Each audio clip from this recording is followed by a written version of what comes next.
क्या कोरोना फिर से आ रहा है? क्या करोड़ों लोगों के मुआशी कत्ल का फिर से प्लान कर लिया गया है? क्या फिर से सफरी पाबंदियां लगने वाली हैं और लोग पूरे तमाम जो इंटरनेशनल एयरपोर्ट्स हैं अपने अपने मुल्क के वो बंद करने वाले हैं? क्या चाइना के बाद दूसरे ममालिक भी इसी तरह की कोरोना की पाबंदियां लगाने जा रहे हैं? इन तमाम सवालों के जवाब आपको इसी चैनल से डेली बेसिस पे मिलेंगे इंशाल्लाह। तो अगर आप नए मेरे चैनल पर तो प्लीज जरूर सब्सक्राइब करें, इस वीडियो को ज्यादा शेयर करें ताकि वो लोग बड़ी परेशानी से बच सकें।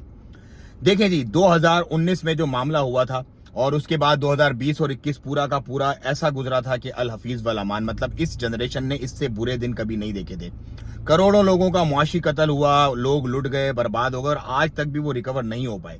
अब उसकी नई एक लहर होने जा रही है दोबारा से। चाइना में बहुत बड़े बड़े प्रोटेस्ट हुए इसको लेकर के और अब कुछ और ममालिक ने स्क्रीनिंग शुरू कर दी है एयरपोर्ट पे दोबारा से, जिसके अंदर इंडिया है, पाकिस्तान भी इसको सोच रहा है, बांग्लादेश भी इसको सोच रहा है और जो नॉर्थ अमेरिकन कंट्रीज हैं उसमें ऑलरेडी ये मामला चल रहे हैं।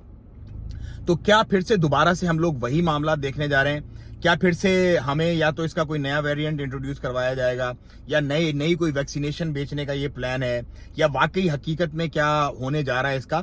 तो इस पे मैं थोड़ी सी आपको एक अपडेट दे देता हूं। देखें जी, जिस तरीके का पहले था ना उस तरीके का तो ये नहीं हो सकता दोबारा, क्योंकि उस वक्त कोई बेस लाइन नहीं थी, कुछ भी नहीं था।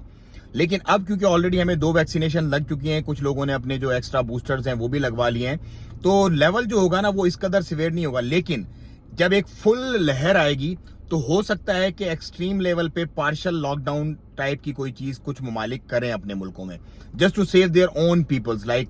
क्योंकि कारोबार और जान का जब मवाजना किया जाता है ना तो कारोबार का सेक्रीफाइस किया जाता है जान को बचाने के लिए।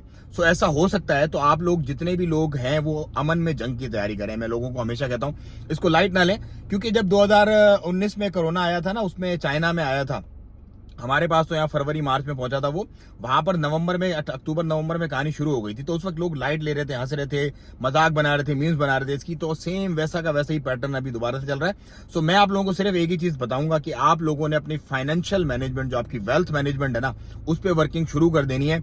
पैसा उड़ाना नहीं है, पैसे को थोड़ा सा बचाना कि खुदा ना खास्ता 4-6 महीने 8 महीने का अगर आपके पास कोई बुरा वक्त दोबारा से भी आ जाता है, पार्शियली बुरा वक्त दोबारा से भी आ सकता है, तो आप उसको सर्वाइव कर सकें। पहले लोग क्यों नहीं सर्वाइव कर सके? हैंड टू माउथ होते थे, बचाया नहीं, बस उड़ाया, खाया और बस खत्म। तो वो लोग बहुत ज्यादा परेशान हो गए थे। जो लोग सेंसिबली अपनी मनी मैनेजमेंट करते थे वो लोग जो है वो कामयाब रहे उसके अंदर, वो उस डिजास्टर से भी अल्हम्दुलिल्लाह स्मूथली निकल गए। सो ये तो थी आज की एक एडवाइस। मजीद इसकी अपडेट्स मैं आप लोगों को शेयर करता रहूंगा जैसे जैसे जो मुल्क जो पाबंदियां लगाता रहेगा। लेकिन अगर आपने कहीं सफर करना है तो फौरन से, मतलब 10-15-20 दिन के अंदर अंदर आप लोग अपना प्लान कर लें, इससे पहले कि कुछ ममालिक जो है वो सफरी पाबंदियां या कोई नए टेस्ट या मतलब नए खर्चे का कोई आपको सामान बता दें कि ये टेस्ट करवा के आओ, ये चीज लेके आओ, ये कार्ड लेके आओ, ऐसा पॉसिबल है। सो ये थी कुछ अपडेट आज की। वीडियो को ज्यादा शेयर करें, चैनल को सब्सक्राइब करें और अपडेट रहें, अपने और अपने प्यारों को इस मुसीबत से आगाह रखें। अस्सलाम वालेकुम व रहमतुल्लाह।